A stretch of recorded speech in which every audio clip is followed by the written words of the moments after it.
cik aya naon Pak Purbaya nya atanepi Bapak Presiden Kakang Dedi teh bet rada sentimen gitu saur simkuring eta mah nya faktana kieu nya tah saur Kang Dedi tina awal-awal ngajabat anggaran Jawa Barat teh 37 triliun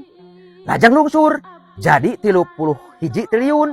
teu aya oge 6 triliun lajang lungsur deui dugi ka 27 triliun kiwari cenah ayeuna tah aya naonnya padahal pan Kang Dedi teh keur gencar-gencarna ngabangun infrastruktur kawas anu sabotase ieu mah tah kitu eta teh cenah diantawisna aya dana bagi hasil pusat ka daerah anu cacan dibayarkeun cenah eta teh tah kunaon atunya cik cobalah Pak Purbaya entong kitu pan Pak Purbaya urang Sunda Pak Dedi urang Sunda nya cobilah simkuring sebagai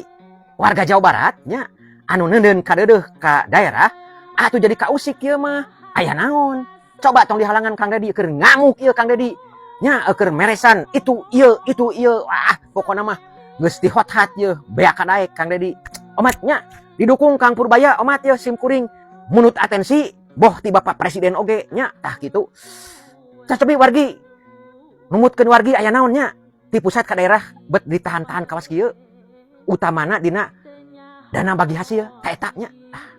komen-komen dina kolom komentar omat